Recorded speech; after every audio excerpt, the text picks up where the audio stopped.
మంగళగిరి నియోజకవర్గంలో అభివృద్ధి కార్యక్రమాలు శరవేగంగా కొనసాగుతున్నాయి. విద్యా సమాచార సాంకేతిక శాఖల మంత్రి నారా లోకేష్ కృషితో చేపడుతున్న అభివృద్ధి పనుల్లో భాగంగా నిడమరులో కీలక కార్యక్రమం జరిగింది. బుధవారం మంత్రి లోకేష్ కేంద్ర మంత్రి పెమ్మసాని చంద్రశేఖర్ తో కలిసి నిడమరు రైల్వే గేట్ వద్ద నిర్మించనున్న రైలు మార్గంపై వంతెన పనులకు శంకుస్థాపన చేశారు. అనంతరం ఈ ప్రాజెక్టుకు సంబంధించిన శిలా ఫలకాన్ని ఆవిష్కరించారు. ముందుగా మంగళగిరి నిడమరు రహదారి వద్దకు చేరుకున్న మంత్రులకు పార్టీ నాయకులు, కార్యకర్తలు, స్థానిక ప్రజలు ఘన స్వాగతం పలికారు. ఈ వంతెన నిర్మాణం పూర్తయితే ప్రాంతీయ ప్రజలకు రాకపోకలు మరింత సౌకర్యవంతంగా మారడంతో పాటు రైల్వే గేటు వద్ద తరచూ ఏర్పడే వాహన రద్దీ సమస్యకు శాశ్వత పరిష్కారం లభించనుంది. 5300 ఓట్లతో నేను మంగళగిరిలో ఓడిపోవడం జరిగింది. ఆనాడు ఓడిపోయిన రోజు బాధ ఆవేదన కలిగింది. రెండో రోజు నుంచి ఆ బాధ ఆవేదన నాలో కసి పెంచింది. నేను ఊరూరు తిరిగాను, గడప గడప దొక్కాను, ప్రజల సమస్యలు తెలుసుకుంటాం జరిగింది. నేను ఆనాడు ప్రజలకు ఒకటే రిక్వెస్ట్ చేశాను, ఏ మెజారిటీ అయితే నేను ఓడిపోయానో దాని పక్కన ఒక 0 పెట్టి నన్ను గెలిపిస్తే కొండంత బలం నాకు వస్తుంది. అవసరమైతే అటు పక్కన పవన్ అన్నతో, ఇటు పక్కన చంద్రబాబు నాయుడు గారితో పోరాడి మంగళగిరి కావాల్సిన నిధులు నేను తీసుకురాగలుగుతానని ఆనాడు ప్రజలు చెప్తాం జరిగింది.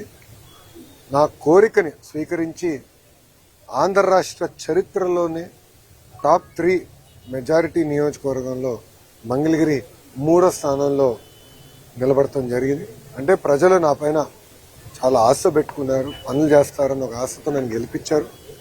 మరుసటి రోజు నుంచి, అంటే గెలిచిన మరుసటి రోజు నుంచే ప్లాన్స్ అన్ని రూపొందించు, తాగునీరు కానివ్వండి, అండర్ గ్రౌండ్ డ్రైనేజ్ కానివ్వండి, ఇప్పుడేకంగా అండర్ గ్రౌండ్ పవర్ ప్రాజెక్ట్ కూడా మొత్తం మంగళగిరి నియోజకవర్గానికి ఏర్పాటు చేస్తాం జరిగింది. ఇంకో పక్కన దుగ్గిరాలకు వచ్చే గల కూడా మీరు చూస్తే మన అన్న క్యాంటీన్ కూడా ప్రారంభించాం. లైబ్రరీలన్నీ కూడా పూర్వ వైభవం తీసుకొస్తున్నాం. మంగళగిరి పట్టణానికి వచ్చి 100 పడకల ఆసుపత్రి కడుతున్నాం. అద్భుతమైన లైబ్రరీని మళ్ళీ తిరిగి ఆనాడు అన్న ఎన్టీఆర్ ఆ లైబ్రరీని స్థాపిస్తే దాన్ని వర్షన్ 2.0 చేసేదానికి నాకు అవకాశం ప్రజలు ఇచ్చారు.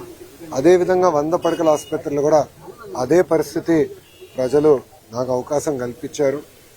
సో మీరు ఎక్కడ చూసినా పార్కులు కానీ, లేకులు కానీ, కమ్యూనిటీ భవనాలు కానీ, చివరికి శ్మశానాలని కూడా అభివృద్ధి చేసే దిశగా కూటమి ప్రభుత్వం అడుగులేస్తుంది.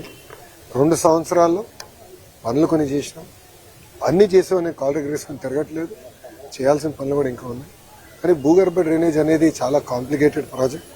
ఇంత చిన్న కార్పొరేషన్కి ఎక్కడ భారతదేశంలోనే ఎక్కడ రాలేదు. అది గౌరవ ఎంపీ గారు పెమ్మసాని చంద్రశేఖర్ గారు కూడా స్వయంగా కేంద్ర ప్రభుత్వంతో సంప్రదింపులు చేసి అర్బన్ ఛాలెంజ్ ఫండ్ కింద అటు విశాఖపట్నానికి 3 ప్రాజెక్ట్స్ వస్తే మంగళగిరికి 4వ ప్రాజెక్ట్ వస్తే నిజంగానే మంగళగిరి ప్రజలు అదృష్టాన్ని నేను భావిస్తున్నా. కానీ మంగళగిరి నియోజకవర్గం వాసిగా ఈ ప్రాజెక్ట్ని పర్సనల్గా పర్యవేక్షిస్తాం. నేను కూడా అధికారులు చెప్పాను, అన్ని తవ్వుకుంటా వెళ్ళి మళ్ళీ వర్షాకాలం వచ్చినప్పుడు ప్రజలు ఇబ్బంది పడతాం కాదు. ఎక్కడైతే తవ్వుతారో విత్ ఇన్ 7 రోజుల్లో అది మళ్ళీ 100% రిస్టోర్ చేయాలి. End to end black top వేయాలి ఆర్ వైట్ టాప్ చేయాలి. లొకేషన్ బట్టి కావాల్సిన ప్లాంటేషన్ కూడా ఒకేసారి చేస్తే ప్రజలు కూడా ఇబ్బంది పడరని నేను అధికారులు కూడా ఆదేశాలు జారీ చేశా.